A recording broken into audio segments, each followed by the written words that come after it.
Check, check, check. What's good? What's good? What's good? Yo, Boots just put on a master class. Not a master class. Wasn't a perfect showing, but man, if tonight didn't show y'all anything about boxing, it's that Boots is the future of boxing. Just 29 years old, Jaron Boots Ennis versus Xander Zayas from Puerto Rico. Boots from Philly. It was in Brooklyn in the Barclays Center. Didn't want to go. That's too much trains for me. Train to Penn Station and train to Brooklyn. Brooklyn train is a long time over the bridge. It's too much. I was not going to Barclays Center tonight. But the event was itself was super dope. I'm gonna start from the first fight. I'm gonna start from the first fight before we get to the main event. Jahai Tucker versus Yuri Sedino middleweight class. He's a former Olympian, has a tattoo on his neck, which is crazy. He was the favorite to win going into the fight, but Tucker came out swinging, landed some big punches. Yuri looked like he just wanted to land one big punch, hooks.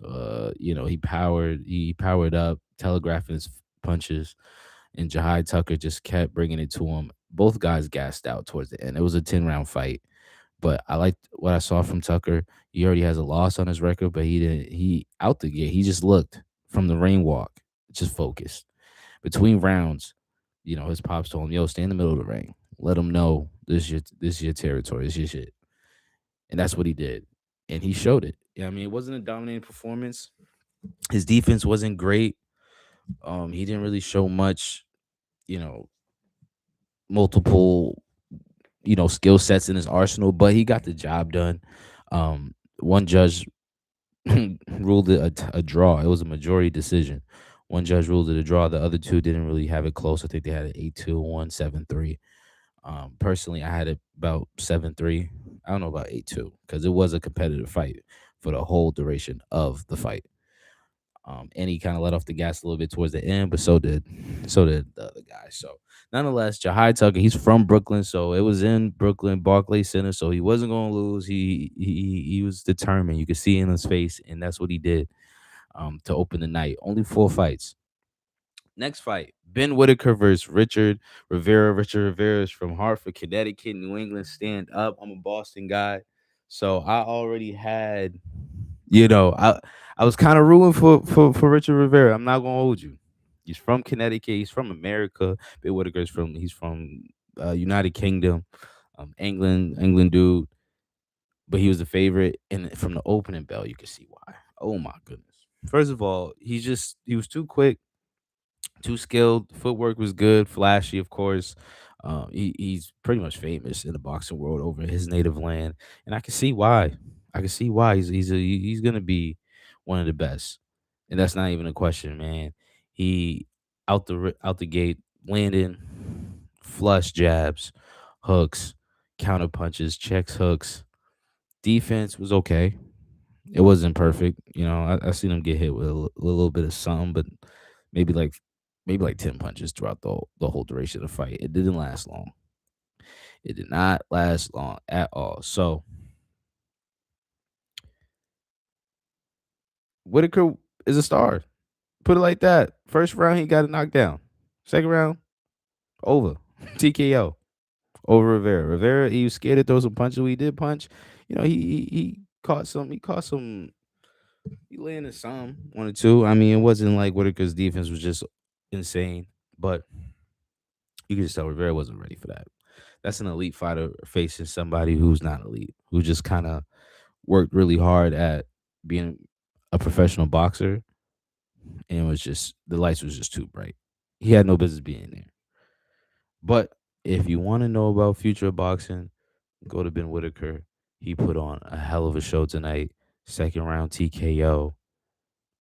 The fans couldn't even turn around, go on their phone. The fight was over quick, very quick. You got to knock down the first round. And the second one is over. Now, did the judge call a little too soon? The fight was not competitive. So I understand why some people might be like, "Oh, that was too quick." Listen, the other guy, Rivera, is not a champion. He didn't show any sort of competitiveness for real. He threw some stuff that landed a little bit, but not enough to hurt or like land flush. The ref knew there was nothing he could do with him. Simple as that, and it was over. Um, the third co-main event, Emiliano Vargas versus Bryce Mills. Emiliano Vargas had Cam Scatterboo walk out with him from the Giants, the running back from the Giants. First of all, Cam Scatterboo shotgun the beer, spilled all over his shirt.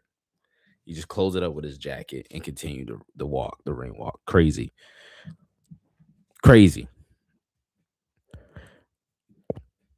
I don't know what that was about, but junior welterweight fight. It was a good fight. It was a competitive fight, man. But if we being honest, you could see it just out the gate.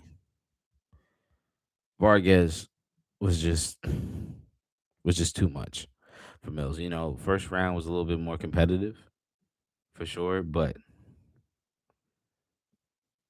no, no, no. Vargas won each round clearly.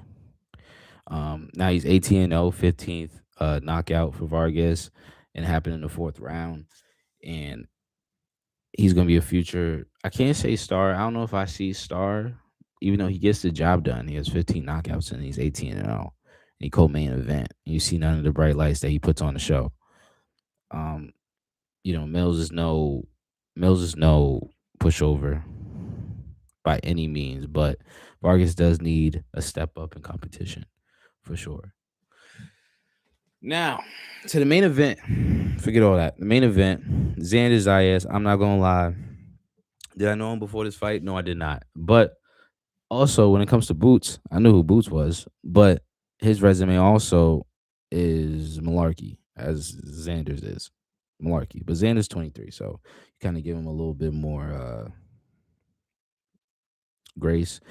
But for Boots, it's not much in his weight class that is top names. Ironically, for boxing right now, it's the heavyweights and it's like the Javante Davis, Devin Haney, Shakur Stevenson, but those are lighter guys, way lighter guys, down a couple more weight classes. And then you got the Canelos, you got the, you know, Bud Crawfords, you got the Errol Spence, but so many of these guys are heading towards retirement. And for the middleweight and heavy middleweight and all that stuff, there's really not much big names left. So this fight was a super welterweight. Now super welterweight isn't too far off. It's not too far off. However, you know, nonetheless, this was a fight for Boots. You know, he was a challenger. He wasn't the champion, so it wasn't going to be in Philly. But yeah, it was in New York. It wasn't going to be in Puerto Rico. Like what? It wasn't going to be in Philly, but it was going to be across the bridge. So they did in New York. They did in Brooklyn. I'm glad they did. You can hear the Boots fans automatically in there, but you also hear some Puerto Rican fans for sure. Because the car was filled with some Spanish love. If 100% is New York, of course it was. And the Knicks just won, and they just did the NBA draft a couple nights ago. New York is on fire. Now, Boots came out with Jada Kiss. He did the Who Shot Your freestyle. Fire. Loved it. Um, I thought that was super dope. I thought that was super dope. Zayas, I don't know who he came out with. Someone who performed Spanish. Did not know. I'm gonna keep it a stack with y'all. I do not. I don't listen to Spanish music unless I'm out in Providence, Rhode Island. When I lived out there, and there's a Spanish club down the street. Sometimes I hit it. You know. But nonetheless, round one. You know, they start feeling each other out. You know, some opening jabs, and Zayas is trying to stick with him, and he's not really moving around. He's staying in the middle of the ring with Boots, and kind of exchanging. But it's just clear off the rip that Boots is just a better athlete, quick on his feet, quicker hand speed, jabs, slipping punches, blocking punches. Slipping an uppercut in there for a counter. He was just too smooth with it, way too smooth with it. Um, and then he catches him. He catches Zayas out the gate in the first round. He goes down. Now, did it hurt him that much? I don't know. But when he got up, his legs wasn't wobbly, but he didn't have the same bounce he did to start the fight. Now you're thinking, oh, but he didn't look terrible. He didn't look terrible. He didn't look like he was about to quit. But out the gate, Boots just looked like this was his fight to win. The crowd erupted when he went down. When Zayas went down, And so you think that's the fight, right? Second round, kind of the same thing, but Zayas fights back. He starts landing some punches too. Um, but Ennis really he really took the round as well. He was landing more, still doing the same thing. Now he's getting a little bit more flashy. Now he's, looking over to the crowd. Now he's doing his little freeze thing and putting his hands down and then hitting him with an uppercut, boop, pivoting, switching sides, switching from southpaw to orthodox. You thinking, oh, this fight's over. Third round comes. Zayas lands a punch on Boots that wobbles him. Not like, oh, he's not as aggressive. He gets wobbled. You can see in his legs, seeing when he's looking, he's giving that drunk look, and you thinking, all right, well, maybe he just starts to, maybe Boots should just grab him. He does. He fights back. He fights back, but Zayas still keeps hitting him. He's landing flush punches. And you thinking, oh, this is looking bad. This is looking real bad, real bad. And then the last 15 seconds of the round, Boots lands a couple of punches. You think, okay, he's just being too prideful. Instead of grappling him, he just wants to he wants to fight his way out of it. But he survives the round. Don't get it twisted. He survives the round. Fourth round. Now we don't know. Now the crowd's going crazy. The crowd is going insane because it's action packed from the jump.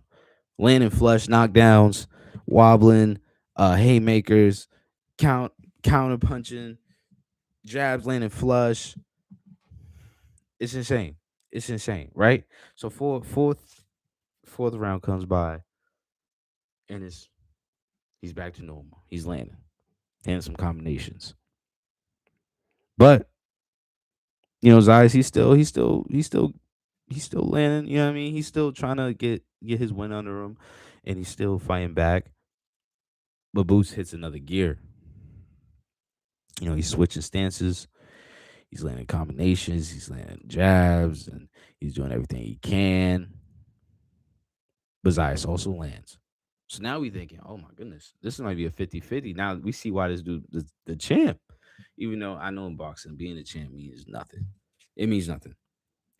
As much. It doesn't mean as much as it was years ago. Let me not say it means nothing. It doesn't mean as much as it was years ago. But this young man showed heart. This 23-year-old showed heart out there. Absolutely did. And now you think it's a good fight. We only 4 rounds in. Fifth round.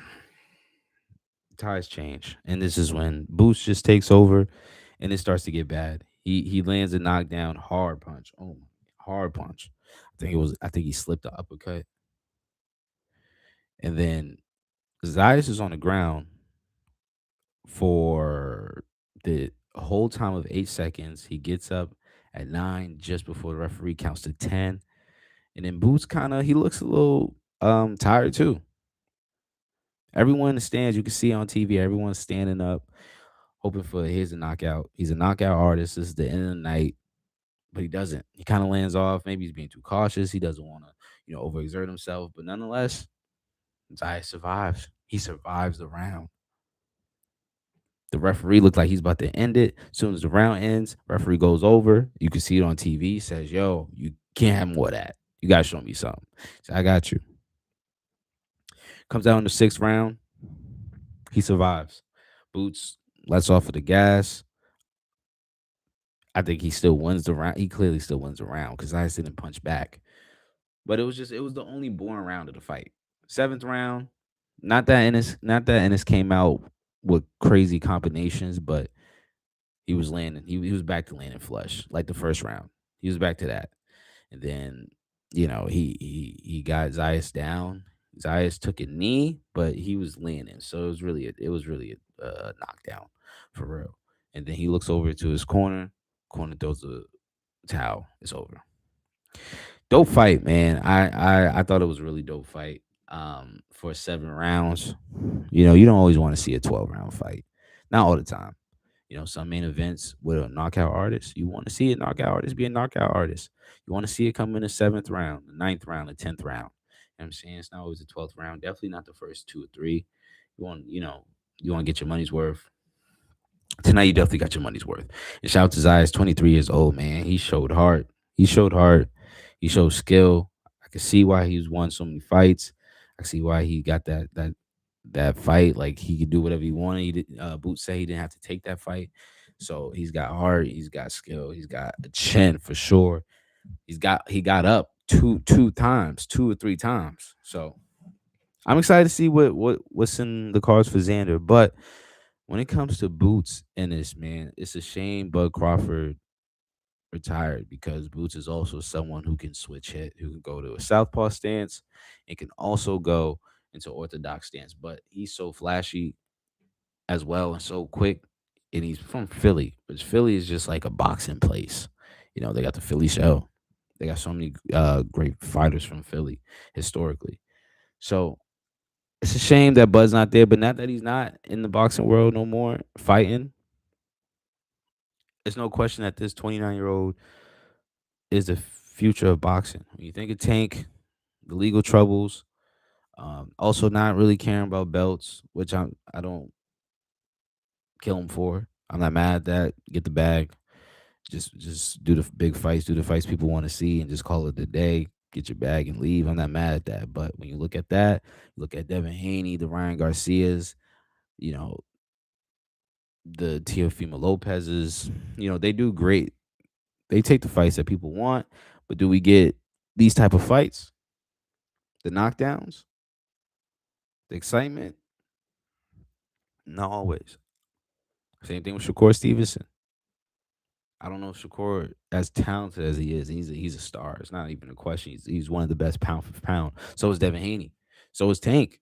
These guys are best pound for pound. And I don't know if after tonight, if Boots is gonna be on the list for pound because, like I said, his resume doesn't match up with those guys I just mentioned. And after tonight, it still doesn't. I'm sorry, it just doesn't. It adds a little bit more. Maybe he's at the tail end of it, of the pound for pound list. But still, the resume just doesn't match up. But from what I saw tonight, man, if he can just continue to do what he did tonight against other champions, it doesn't even have to be the biggest names, so to speak. But if he keeps doing it, stays consistent with these type of performances, knockout artists, we need knockout artists. He's definitely gonna be the face of boxing. There's no question. He's 29. He's built for it. He's built for it. As Canelo is on his way out. He's got a fight coming up. I heard it got moved to October. So he's still fighting. Errol Spence is planning to return overseas, I believe. I think it was in September. Tank is getting back to fighting. Devin Haney, forgot who he's supposed to fight. Shakur Stevenson's trying to figure out that fight with either Devin Haney or somebody else. I like what's going on, man. But nonetheless, Boots is the face of boxing. Not right now, maybe. I think I don't know right now, but for years to come, he's the face of boxing. As Canelo comes out, as Terrence Crawford stays in retirement, as Tank, we'll see how his career ends out. But the future is Boots. And that's not even a question. Peace.